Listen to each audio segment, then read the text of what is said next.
if you know some friends that are huge shonen junkies, try and get them into this. It's one of the most popular drama / romances for a reason. TNMP, the Nerdy Misfit Podcast, with your hosts, Connor O'Neill and Matthew Hughes.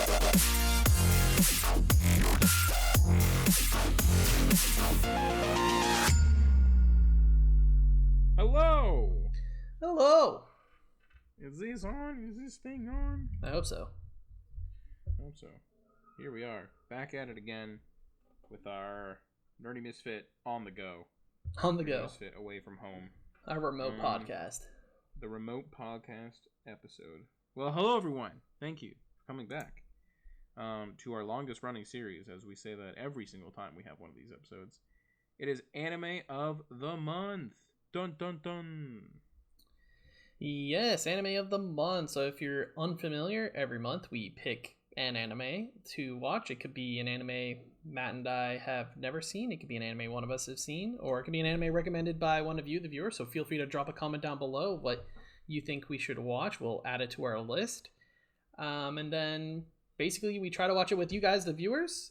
We have a spot in our Discord. There's a link tree down below, so you can join the Discord, and you can give us your thoughts as you watch the series. We'll talk about it in this episode, and basically it's just a review of an anime, basically giving our thoughts, our recommendation, and obviously there's going to be a lot of spoilers ahead, so this is your spoiler warning for Your Lie in April, because that was the anime we chose for April. Fitting. Yes. Air date back in fall 2014. 22 episodes. Studios A1 Pictures. It was a drama. It was a romance. It's based on a manga written by Naoshi Arakawa. Yep. If you follow stuff on My Anime List, here's some of your My Anime List facts. It's ranked number 81, popularity of number 24. My Anime List score of 8.64. Yep. And then, don't really have to go through the watching completed stuff. It's crazy that 57,000 people have dropped it, though. Yeah, I mean, well, it depends. You never know. People might not be into romance or just a little slower, or music. Who knows? Yeah, it's definitely one of the more popular series. It's one of the shows that's definitely well over 1 million, right? It's got 2 million total listings on My Anime List, if you will. 1.6. I remember 1.7 almost. Back in the day, this being like over a 9 or like close to a 9 and being like top 10 in My Anime List for ranking. Yeah, it has dropped, hasn't it? Just a lot. It's a combination of, newer shows coming in that are higher ranked, and obviously more people coming in and giving their thoughts, whether it's good or bad. Obviously, maybe a lot more 7s or 8s that help bring it down, right? Mm-hmm. But yeah, it has fallen. Same with stuff like another one of my personal favorites, Clan at After Story used to be way up in the top 10. That's dropped significantly as well. But hey, with that, we have gotten some pretty awesome shows as well, so can't complain too much. So yeah, obviously, if you're here, we're here to discuss Your Lie in April. I guess we'll read the My Anime List synopsis. Kosei Arima is a child prodigy known as the Human Metronome. For playing the piano in precision and perfection, guided by a strict mother and rigorous training, Kosei dominates every competition he enters, earning the admiration of his musical peers and praise from the audience. When his mother suddenly passes away, the subsequent trauma makes him unable to hear the sound of a piano, and he never takes the stage thereafter. Nowadays, Kosei lives a quiet, unassuming life as a junior high school student alongside his friends Tsubaki and Watari. While struggling to get over his mother's death, he continues to cling to music. His monochrome life turns upside down the day he encounters the eccentric violinist Kari Mizuno, who thrusts him back into the spotlight as her accompanist. Through a little lie, these two young musicians grow closer together as Kari tries to fill Kosei's world with color. Whew. And one thing off the note that I think we should note is not a big cast. There's probably 8 significant characters, and then a few minor characters, and obviously like one thing we'll get into where there are some characters that are just kind of used to explain something that's happening. Yeah, that's why I kind of did it that way. There's kind of 4 main characters and kind of 4 supporting characters. Really. Yeah, like come in decent amount. Yeah. Initial thoughts. So unfortunately, this is a show both Matt and I have seen before. So I feel like maybe our review will be a lot more detailed than normal, but also means that these won't be our first reactions. Mm-hmm. So for me, this is my 7th or 8th time seeing the show. So I can't really remember what my first thoughts were. I just remember that obviously I enjoyed it enough to watch it again. Yep. Fun fact is Ichiro Oda, the writer of One Piece, actually once said in an interview that he was jealous of Your Lie in April and wished he wrote it. He went on to say how difficult it is to write in the music genre. It's one of the most difficult genres to write, and what an unreal job that Nashui Arakawa had done with I believe it was there's a panel in the manga with Kaori with her violin, and it's just like her playing the violin on the stage in the dress, and I think like he really loved that panel. So that's some pretty high praise, and I'm pretty sure after that interview came out, like the manga ended up like selling out. Like people were just going crazy for the manga because maybe they hadn't heard about it, and obviously it's a pretty big guy saying he really enjoyed the manga. Yeah, definitely. What about you, Matt? You have anything to note about your initial thoughts? I mean, this is the first anime month that you and I have both seen before. It's this is a classic anime in the mythos of Nerdy Misfits. Connor, obviously, like you said, you've seen it at least the last 7 or 8 Aprils. Personally, this was my first anime that I got into that wasn't like a battle shonen or like a shonen, really in general. Yeah, so your first anime without like any fighting. Exactly. Okay. And then though I've seen like a few romance style anime since then, as you guys know in the anime of the months, this anime still holds up. Even though I knew the ending, the show was still a roller coaster of emotions from start to finish. Absolutely, yeah. It's a beautiful anime. I think that's the easiest way to describe it. I think it's harder on your second time, third times watching it, actually. Mm-hmm. I 100% agree. It's one of those things because you're kind of looking at different things now, and you know what happens. Yeah, the ending doesn't hurt as much as the first time, but the beginning parts where you're seeing Kosei fall in love and stuff, that almost brings a tear to my eye. Like seeing him fall for Kaori, and you're like, oh, buddy. Yeah. You're gonna get hurt. And as he's like getting his confidence and like wanting to actually play the piano again, and you know like he's gonna have to basically go through the same trauma again, you're like, oh, it hurts. Yeah. Anyways, on to the plot and characters. So we follow the main character, Kosei Arima. Like in the synopsis for my anime list, is a prodigy on the piano.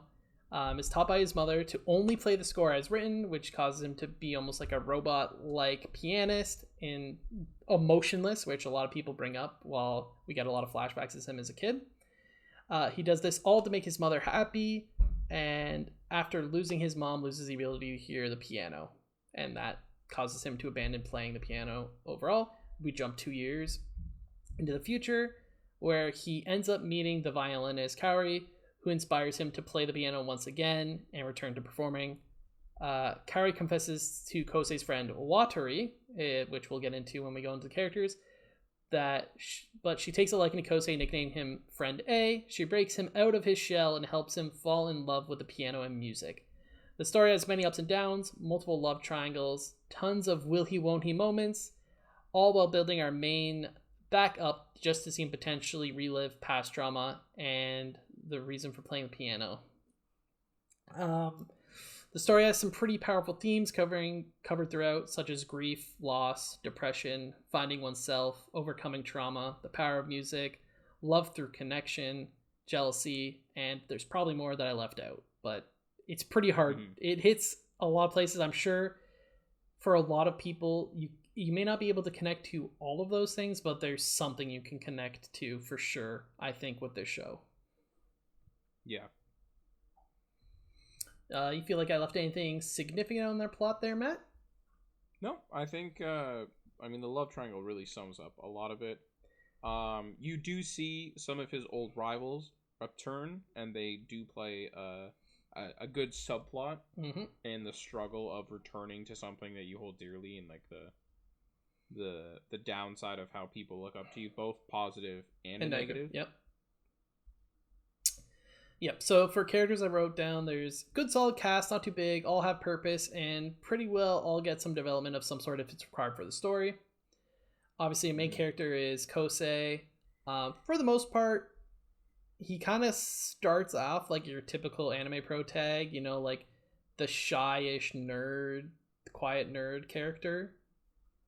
Obviously with a very tragic backstory, and his, I guess, highlighting feature is that he was once a prodigy for the piano. Yeah. Kaori, being basically our second main, is a fun but selfish character that gives Kosei the kick in the butt that he needed. She initially gives him a reason to play, but truly she helped Kosei find his love for music and the piano, and how he can stay connected to those he lost with the power of music and the piano. She reveals in the final episode by a letter that she told a lie about a boy she liked, and how one of her goals in life was to perform with Kosei. And then I put in brackets here, even giving up the piano to play the violin so that she could do so. Yep.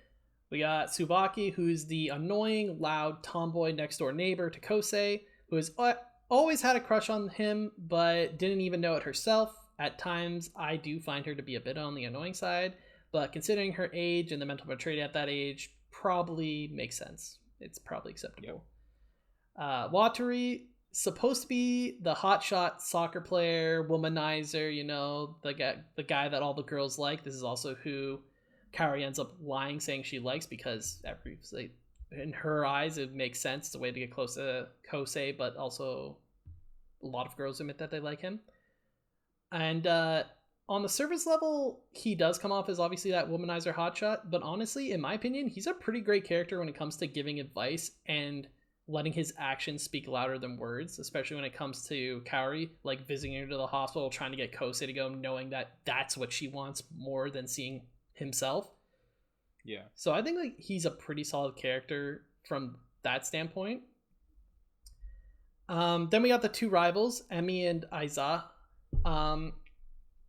Both play very different roles when it comes to being the rival and like understanding how they feel about our main character. Yeah, Emi kind of idolizes. Well, they both idolize him in different ways, I guess. Emi, kind of idolizes him in a way where like he inspired her initially, and she wants to be able to hear what she first heard from Kosei when he was like first played the piano. Yeah. Aiza is more like that hero that he could never touch because he could never beat him, kind of rival, right? And he wants to be able to like stand on that step with him. Yeah. His All Might.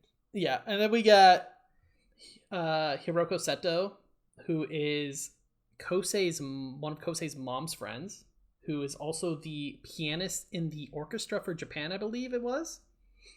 Mm-hmm. The lead pianist in the orchestra.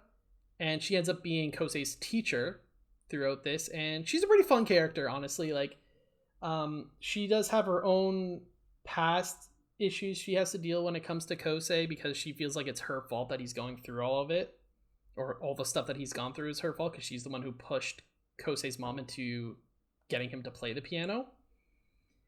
But I find her character to be really fun, and she also is similar to Kaori. Like, she's like really there to try and give Kosei that extra push that he needs when he's too scared to do it himself. Yeah. She also teaches him stuff like Kaori. Both of them teach him that everyone's scared to perform, because when he was a robot, he didn't even think about it. He just went on stage, did it, played it, the score as written, and then got off. Where now he's got so much else stuff going on, and he is open to the world around him. Because when he was a kid, he didn't even notice his rivals, but now he knows who they are. He notices everyone's scared to perform, and everyone gets nervous. And then there's also Nagi Aiza, who is the younger sister of Takashi, who is the rival. And this arc was like whatever, personally. I think the only big impact for me was that the duet performance that Nagi and Kosei end up doing is for Kosei to give Kaori the kick in the butt that she needs, because she's kind of at a point where she is giving up in the story. And that's like the only real important. Other than that, I kind of find her character to be a bit annoying, the whole like, oh, it's such a cliche, and you know, trying to sabotage Kosei. No, and we all know that like her brother would definitely not want to beat Kosei in a way where he was sabotaged. So she is self-aware of it too. Like she full on yeah, says it too. for sure. And then our last character that is probably the most consistent in terms of showing up is now Kashiwagi, who is Tsubaki's probably best friend outside of the two male leads. She's on the softball team with her, and she often comes off as more of like what the audience member is viewing, and maybe would point out to the main cast or even says what we're thinking within her inner dialogue. And she also comes off as a bit of comedic relief at times. Did you have any likes or dislikes about some of the characters? Favorite character, least favorite character? I mean, I enjoyed all the characters overall. I would say that we'll kind of get into this a little bit, but with like character design, I enjoy that they all looked unique. They all had their own self-identity with the way they looked. All of them kind of have a different style to the same uniform. Exactly. Even like the two rivals too, like they were very distinct, different than our main character. Right? I really like the male rival Takashi. He wears like all the heavy metal band shirts, and he's playing classical music. He's like a classically taught pianist. I thought that that's kind of like a fun thing for his character. I will say too is that I would say if you're watching this, there's definitely at least one character you can relate to, even just a little bit, whether it be like you don't win the big competition, or you have a friend that you're there to support in their dreams, you know, or you have that childhood crush. Like there is so many layers to this show that if you're watching it, there's at least one character you'll be able to relate to for sure. Absolutely, I agree. All right, so animation and character design. So we already touched on character design. I think very easy to tell. All the characters have their own hairstyle, plus the characters who go to the same middle school, they all have a very unique way of wearing their own uniform, so you can kind of tell outside of what already makes them different in terms of glasses and hairstyles. They all have their own style. But animation. So remembering that this came out in 2014, you would believe that this could come out this year. That's how good it looks. I would 100% agree with that. Like it's aging like fine wine. It's very beautiful. So I have down animation was fantastic. The team went even. I wrote down some notes here that the team even went as far as to have a director of violin animation, which is actually in the end credits, and it's the whole purpose of this was to double check the animator's work on violin scenes to check for accuracy, and also assisted in like, I forget what the technical term was, but it basically was a form of rotoscoping for the hand positioning to make it look more real. That's for wild. The violin. Yeah, a lot of attention to detail. Your Lie in April also had a lot more pre-production time than your average TV anime, allowing them to have up to 3 solo key animated episodes, which is pretty unheard of for like a 22 running episode anime. So 3 of those episodes were done solo key. For one separate person did 3 different episodes for the key frames. I didn't have a note for which episodes those were. I think episode 12 was one of them, but I'm not entirely sure which all of them were. And then I have down here also, fun fact, that the author thought about having an anime original ending where Kaori actually survives the surgery and ends up with Kosei, but ended up to decide to just go with his original ending. Good.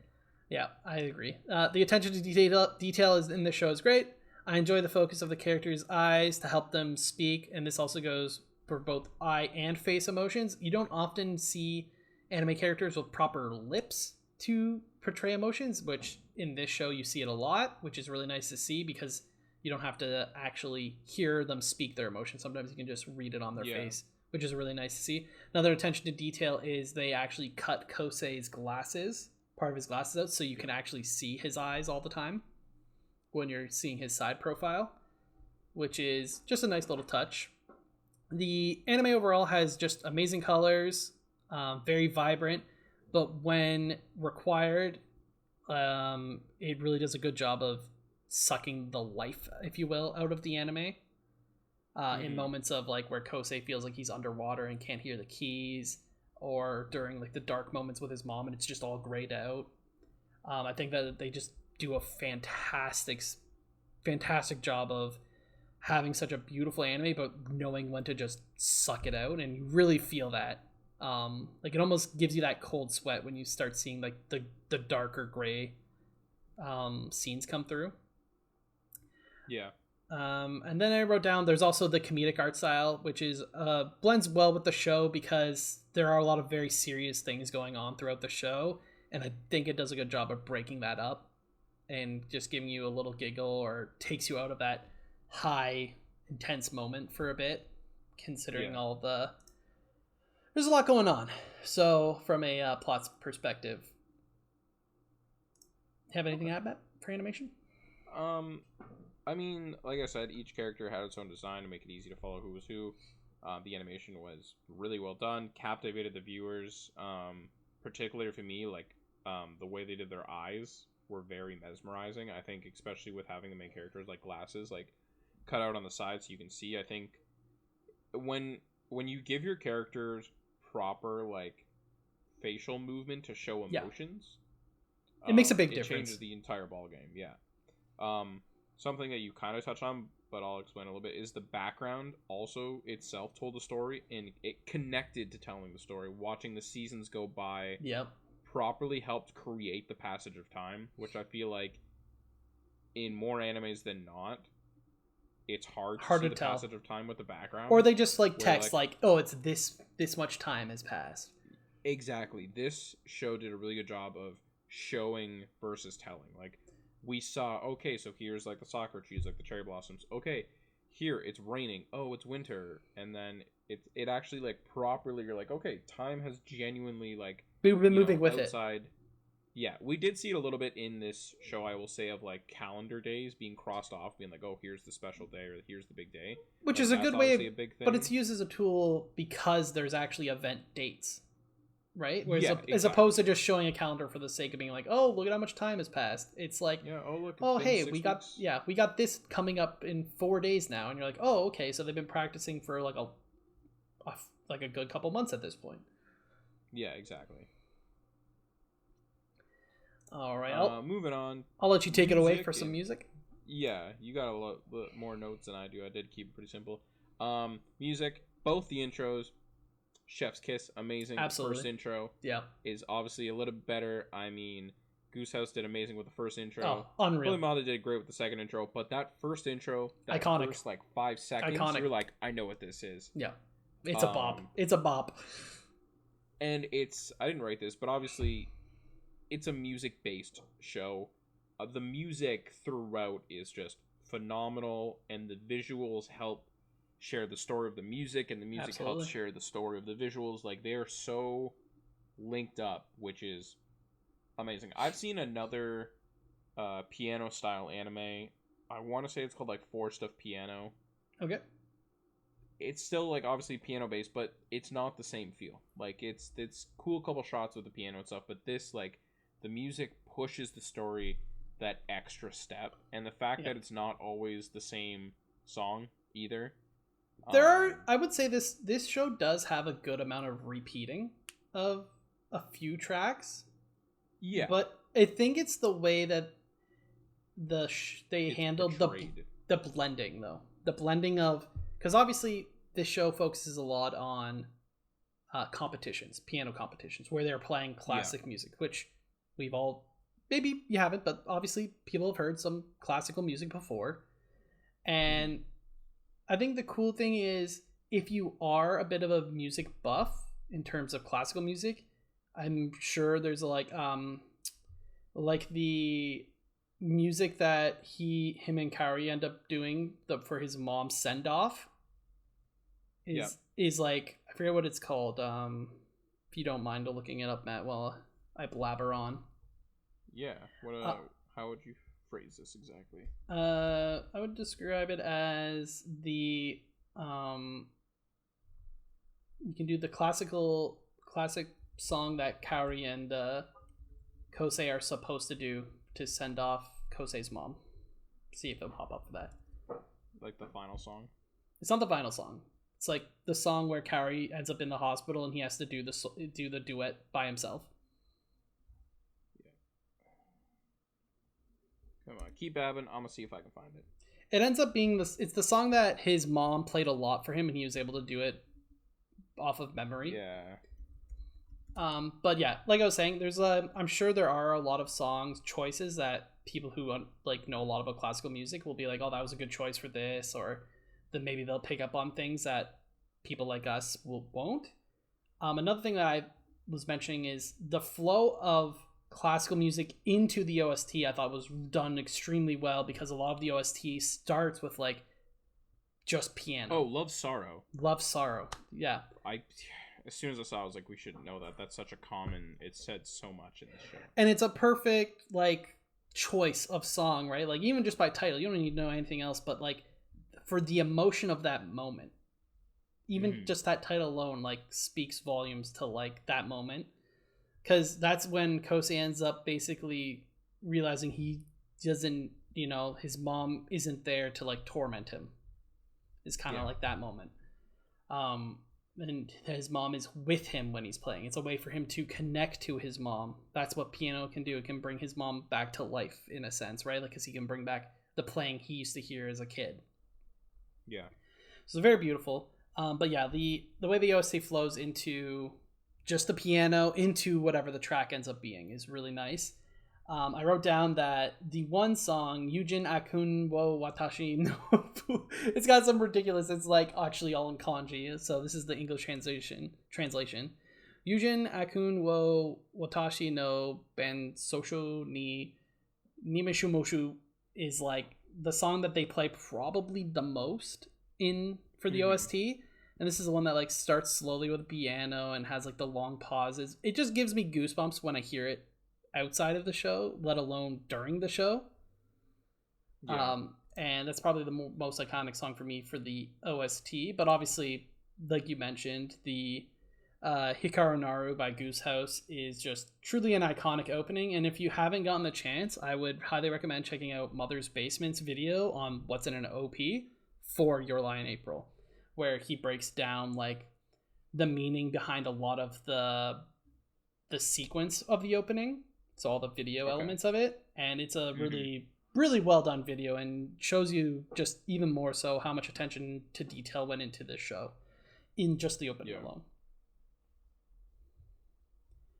So no shock there. Music Anime had some pretty solid music. Yeah. Positives. Feel like we covered a lot of positives, right? So yeah, I just wrote down one thing, which was the sub and the dub are both really good.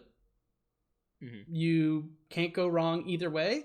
I will say there are some translation freedom that the English dub did take that I felt like would have been more fitting if they used something closer to the direct translation, in my opinion. Because I was watching it this time, I watched it in dub with the proper English subs. Okay. So I could see what the translation was supposed to be. You're reading it, if you're watching and stuff. But both voice acting is done really well. And obviously the animation and music story is done well. So you can watch it if you're a dub guy, dub lady, Dub Persorino. It's a great one to watch. And if you're sub, maybe this is a good dub to give a chance, Yeah. But yeah, it's definitely, I've watched it. I've taken turns watching it sub dub, and I enjoyed both of them. My positives kind of goes with a little bit of like my enjoyment description, but it's a great story start to finish. It doesn't really leave stones unturned, and I think this show does a great way of making you fall for your core main group and make them relatable. I think that just the story itself is really well written. I think the show, with it only being 22 episodes, it still handles slightly tougher topics like abuse, hyperfixation, death. Yeah, like some really dark really topics. Handle the issues. Yeah, there's some dark topics for sure. And now negatives. Connor, I am super excited to hear about what you have to say because I have not read your negatives for this. Okay. I've been actively avoiding it. All right. So for negatives, I came in thinking I would have 0 negatives, obviously being one of like the most watched shows I have in terms of rewatch factor. Yeah. But so I tried my best to keep my eye open for a few. So I got, I think, 3 in total. So Okay. first one I got, arguments could be made that the show does a lot of telling us how things are instead of using perhaps animation or the show's actual story to tell. Biggest example, and probably the only example I could find, was mostly through the competitions, which is instead of having the story explain to us what we the audience should be looking for in a performance, we get introduced to random characters or the judges who speak out loud, and we just have to take the word for what they're saying on if a performance is good, bad, not classic, or breaking rules, etc. Instead of teaching us through the story like what we should be looking for. That's obviously a nitpick, but this is what happens when you're looking for a negative when you couldn't initially find one. These are in fact Connor's nitpicks. Yeah. So I don't know if you feel the same, but I personally, I just kind of enjoyed the competitions. At least on my general watch, I'm just kind of in the moment. I didn't, but going through like, your 7th time watching, you can be like, okay, well, this is my 7th time watching, and I still don't know because I'm not a I'm classically trained musician, so I don't know what's good and what's bad in a competition. And it would be cool if they did do a little bit more, but I do also realize that the author of this is not into classical music. Oh. So given that, I think they did a pretty good job for this story. Yeah. And obviously he doesn't have real music to tell it when he's writing the manga, but that's just one thing. Okay. This is the big one that I had, and that is the ages and timelines of things. So, in my opinion, just my opinion, I do think that some elements would be a bit better if the cast was older. Say like, especially when it comes to like Kosei and Kaori's kind of love, like relationship going on, and how strong of a connection they have. Basically it's love, right? Like they love each other. I feel like, and especially when you think about how much of an impact this has on Kosei, I think that it would make more sense for if Kosei was, say, 16, 17 and had these really deep, powerful emotion for an individual. Yeah. And that would feel a little bit more natural, and I don't know, it feels like it would make more sense. I don't know if you feel kind of the same way in that, where having them be like 14 years old, it's kind of like, do you even know what love is? Yeah. So I think that's one thing, and the other thing is timeline wise. In the story, we see Kosei at 11 is when his mom passes away and he can no longer hear the piano, and he quits piano. And only 2 years passes when he starts back up. When we start back up, like 13 going into 14 years old, right? It's like 2 years of competition since that he stopped. I think it'd be a bigger impact if it was a larger gap, for one. And the other thing is just the sizing that they did for the characters. Like Kosei literally could be like 6 years old, in the way how small he looks compared to like he's 14, all of a sudden like he's like looks like 2.5 times the size of that he was. So that's one thing that was like could have been done slightly different, whether it's just a matter of 11's not that much smaller, or just have him be younger or have him be older in both senses, right? Like have him be 11 and then 15, 16, right? And I feel like that would have a much more dramatic impact on his return to classical music as well in competition, being like, because only 2 years, you're like, okay, yeah, 2 years obviously is a lot for kids, but like 4 years of like not playing piano competition, that's extreme. Yeah. And it'd be a lot more dramatic. But that said, I do also understand that we learned that the competitive circuit is very challenging. You'd get really, really far behind. And also a part of the story is Kosei's trying to do a little bit of catch up because he wants to end up going to a good high school that has a good music program. And in order to do that, unlike for us here in Canada and the United States, where we don't have to apply to go to a high school. In Japan, that's part of their education process is applying to go to high school and getting into higher levels and different levels of high schools. I will say there is a high school in our area actually where you have to apply to get in through a musical or some dramatic, like you have to be in the arts to actually get into this school. Like you but you know what I'm saying. I'm saying generally you can just go to school here. You don't apply to go to a high school unless it's a very special case. Whereas in Japan, that's the norm. The norm is getting accepted to different. It's almost like applying to pre-college instead of a high school. Think of it as like I need to apply. I want to do this. I need to get into this school. That'll help me get into this school. Yeah. So I understand that that's also a cultural thing, and that doesn't work as well with the story in terms of the ages and timelines. But that's just a nitpick I've noticed where the ages for like the deep emotion that these characters feeling feels like it would be better at a later age.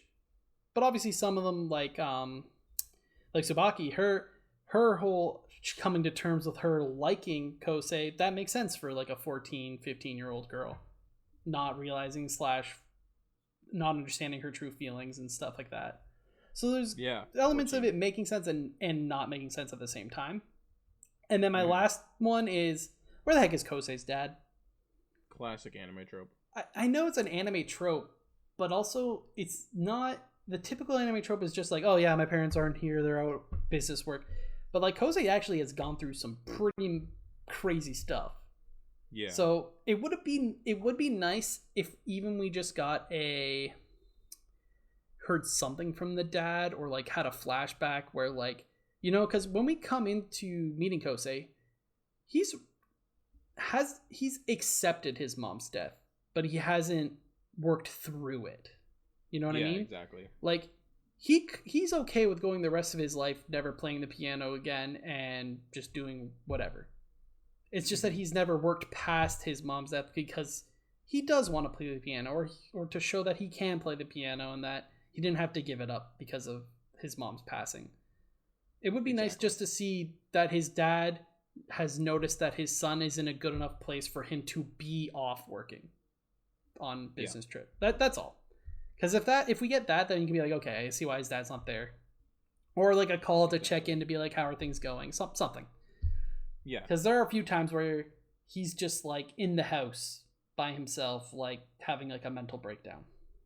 Yeah, no one's there to help him. That's not true. His friends are there, and his teacher is there for him. I meant family-wise.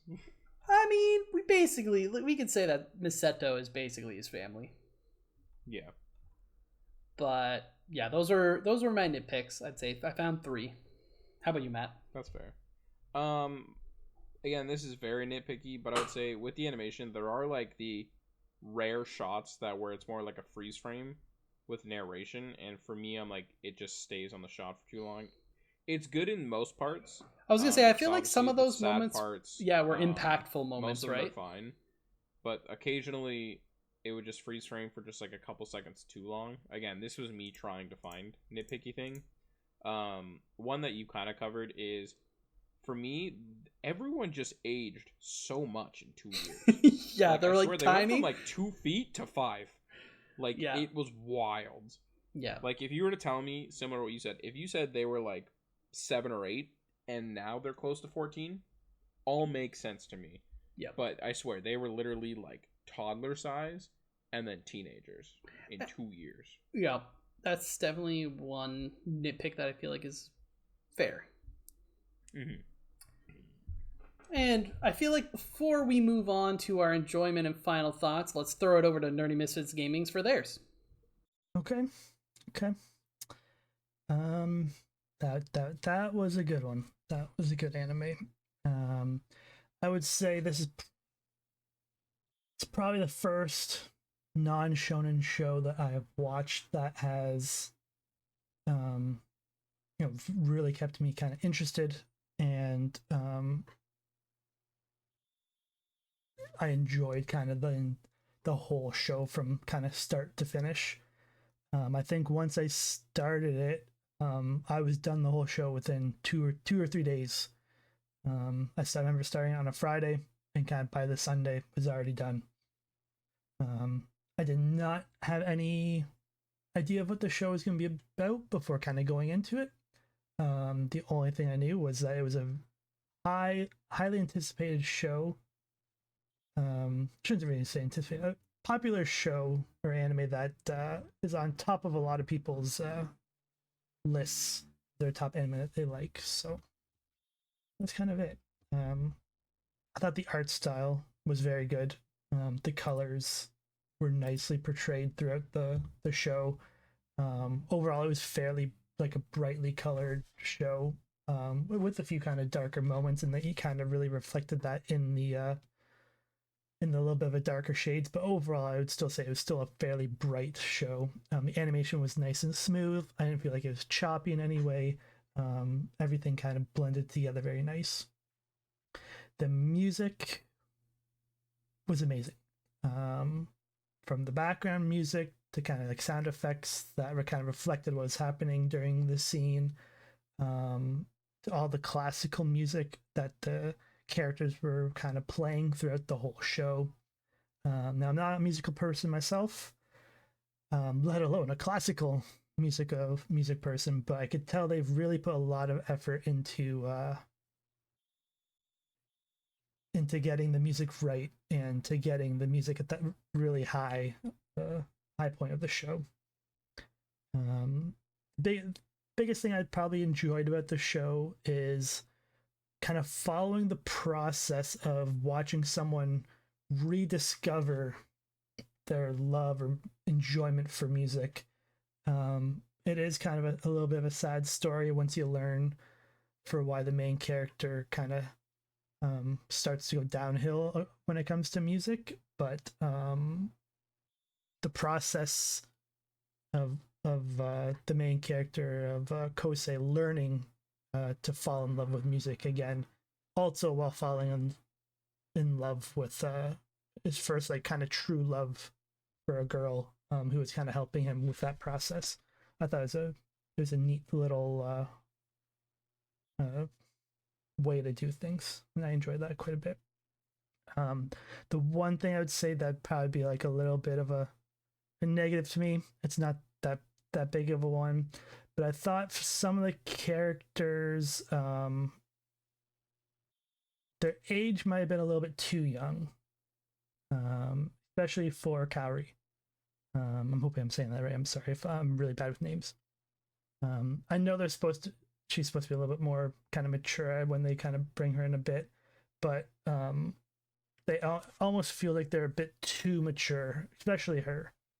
I feel like if you were kind of to age them all 2 to 3 years, I feel like it'd be a lot more towards like a fitting age. Like if you kind of were doing more of like the later years of high school and kind of them going to like the college years, I feel like that would be a lot better, and that maturity would kind of fit that age group a bit more. Because you gotta remember, they're barely even entering high school, so it's, to me, it's a little young still. But overall, I very much enjoyed the show. If someone were to ask me, especially with me being so much of a shonen watcher,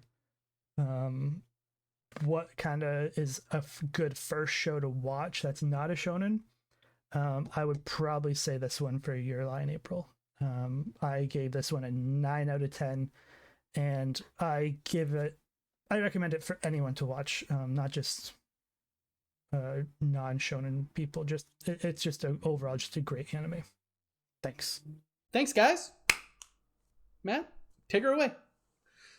Yes, thank you, Nerdy Misfit Gaming, for your opinion, and for your opinion. Nerdy Misfit Gaming. We got a Nerdy Misfit Gaming. That's something that happens. Whole separate channel. Go subscribe to them. Go comment, like, subscribe. What kind of video games you want them to play? You know? Yeah, Eddie's been pretty Eddie's been pretty active down there. So, exactly. Show him some love and show us some love. Don't forget to subscribe. To both channels. Exactly. And where we left off, on enjoyment. Matt, enjoyment. What do you got to add? Oh man, the anime, when I watched it the first time, I remember leaving me speechless, and it did it again. I was watching the final episode in a cafe, and I sent you a snap and a couple of people, and it's just my eye, just a single tear, because it hits, you know, like. Dude, my eyes are watering on the first episode. First episode when he meets Kaori, and it's just like this connection. Oh man. The one thing I did forget when I watched it the second time is when the cat dies, and then it really started to hit me, and I'm like, oh man. Yeah. I will share something right now. I'll pull my phone. So fun story. One of my good friends. I messaged him and I was like, yo, watch this anime. It's called Your Lie in April. I know you're mostly a shonen guy. Watch it and come back to me. And I remember sending you the screenshot of the conversation, and he just goes, that was the most beautiful viewing experience I've ever had. And I was like, you watched it? He's like, I started it yesterday, ended up not being able to stop. I'm in tears, finished it minutes ago. Holy cow, changed my life. Unironically, I will never forget. That was the most beautiful show I've seen. Thank you. And then I asked him today, I was like, hey, any other feedback from Your Line April that you want to share so I can talk about on the podcast? And I got those notes ready to go. You ready for this? Yep. Hit me with it. Was very cool. Not many shows make every character feel impactful. Each of the main relationships were very impactful, and all the complexity of the relationships were very stunning. The main story with the two leads was so deeply emotional for me, because I feel like he does at the beginning, and the way that she changes him for the better also helped me going through stuff. Just overall, them meeting each other left a mark on the hearts of all those around them that will be there even after the final moments. I feel has also been left with that mark. On a different note, the music and visuals were the most beautiful I've ever seen, and I cried. LOL. Yeah, I feel like if you don't cry, you don't have a heart, right? At least, yeah, if you don't tear up at least, because you're like, then you don't understand the show if you didn't tear up. I did see a hot take from Trash Taste and I feel like part of it may have been that it's been a while since they've seen the show, but I think the episode was where they were talking about bad endings, and they had this on there. And the reason being is their reasoning was not great. I feel like this is why I'm saying I feel like it's been a while since they've seen a show, so they're going off of memory. Because Garnt ends up talking about how they set up the show as one way, but then they end up having, like, obviously go down the sick kid route and having her pass away. But I feel like maybe it went above his head, or like he didn't realize like that they foreshadow Kaori going to the hospital in like episode 2. Yeah. You know, like you already know something's wrong from episode 2 with her. And then she collapses, and then she's in the hospital. Like throughout the show, it's no secret that she is dealing with something significant. Mm-hmm. So I feel like it's not all of a sudden it happened and she's just to add left field. Yeah, it's not like extra added drama. The true drama is the surgery, where we've kind of followed this story of Kosei being at the bottom and she brings him up, and we see her starting up top, and then she ends up kind of going down her own little downhill spiral, right? And losing her confidence as she's getting sicker. And Kosei actually ends up dragging her back up with him, and then he also ends up going on another downhill spiral. It's crazy. But they end up bringing each other up. And I think one of the most beautiful things about it is it's not Kosei. I think something else they said was that Kosei, it's like him learning to love music again. And I feel like that's inaccurate, because the reason he played music originally was for his mom, to make her happy. Yeah. And then we learn them as he's starting to heal, he kind of does it for a new reason, which is Kaori, right? She's kind of the reason that he's playing. And as she gets sick, then he starts to kind of regress. And then he learns himself that playing music, like he loves music himself. He falls in love with music altogether. That's part of the show, is him falling in love with music and learning that music is a way for him to connect with the people he loved, even if they're no longer with him. And it's just beautiful. And so I feel like that was a pretty bad take by them, but I just thought I'd mention it because I saw it as like I was, all the Your Line April stuff that I've been doing, it just pops up in your feeds. Yeah. But yeah, on to the final thoughts. Yeah, what were your final thoughts there, Connor? So I'd say it's a beautiful show. I enjoy watching it every year. It doesn't get old. Characters make me laugh, smile, cry. The story, even though it feels like it's tearing your heart out, it also reminds you to never give up on your own passions, and that, lean on your friends' shoulders. They'll be there for you, or your loved ones, the typical, like, love your loved ones while they're here, but also, there's ways for you to connect with them even when they pass away, and hold those things you had together dear. And overall, it's definitely a great drama. Is it the best romance? Probably not the best romance, but it's a very solid drama. It's probably overall not a masterpiece, but with my own bias, I definitely give it a 10. I mean, I absolutely love the show, and I feel like if you watch it 7 or 8 times and you still are like loving it like the first time you watched it, then it's probably a 10 in your own books, by your own personal meter. Yeah. Would a fair score be like 8.59? Yeah, I feel like that's probably appropriate, but I have never met anyone that has watched it and hasn't enjoyed the show. So yeah, for me, it's a 10. Highly recommend it. If you know some friends that are huge shonen junkies, try and get them into this. It's one of the most popular dramas / romances for a reason, because it's easy to get into. It really engrosses you and just brings you into the story, and you just, like Matt said with his one friend, like you watch it and you just can't stop until it's done, and then you hate yourself. So that's I don't think there's a better glowing review than what you said off of your friends' messages. Yeah. I think, like, for me, though the story is pretty well start to finish, like, me wanting just a little bit more at the end, being like, I really kind of wish to see how they grew up and moved on. I would recommend this to anyone who wants a roller coaster of emotions, happy tears, sad tears, within a relatively small 22-episode format. And then I think this show can show you the complexity of anime through storytelling, and it's a great introduction, I would think, to, like, a slower-paced drama anime. Yep, great elements of music, fantastic animation, good story, great characters. It's a good place to start. I mean, it's going to put the bar pretty high, but it at least probably gets you off of just watching action shows, that's for sure. Exactly. And speaking of action shows-esque, moving into our anime of the month for May. A multiple nominee in the Crunchyroll Anime Awards, including Anime of the Year.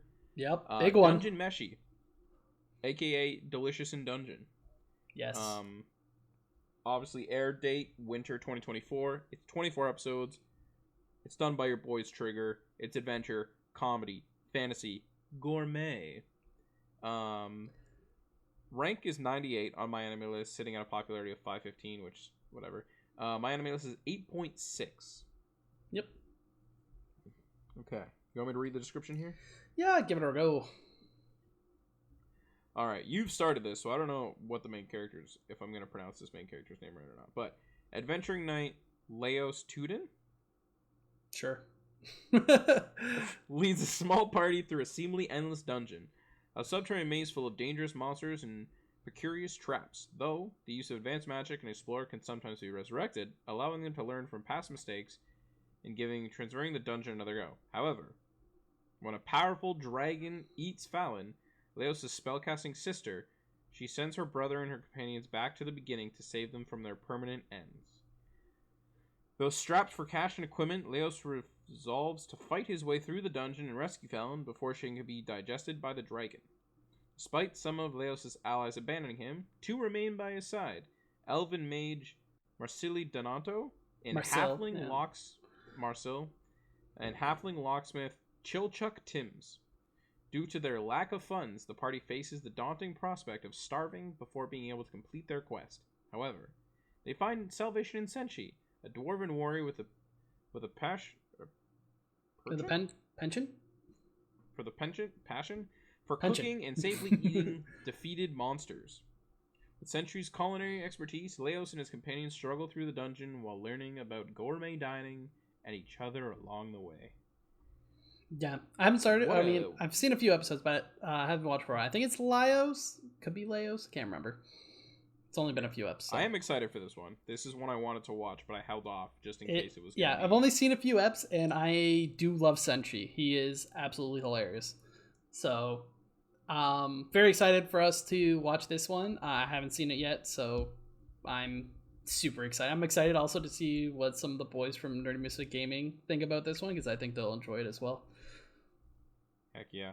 I believe one of the characters, I don't know which one, is voiced by a YouTuber that I follow a lot. Oh. Except, yes, it is. The main guy, Leos, is voiced by Damian Haas, who, for those who don't know, he's part of the Smosh crew. And he was on, like, Sunny with a Chance. He was a bit of a Disney star, but he does voice acting. I think he did for Fire Emblem. Oh, okay, a couple yeah. other ones. Yeah, I know couple who you're voices talking in about. Tokyo Revengers. He's in My Happy Marriage, Moonrise. Yeah, he's done a little bit. Very cool. But yeah. Anyways, that's the anime of the month for May. So stay tuned, like, comment, subscribe. Start watching Delicious and Dungeon so you can be a part of this episode. Message us. Message in the Discord your thoughts. And anything else to add, Connor? No, enjoy your yearly Your Line April watch from now on. Exactly. And we'll see you next week to talk more about some Star Wars stuff that happened recently, so stay tuned for that. And we'll see you then. Bye.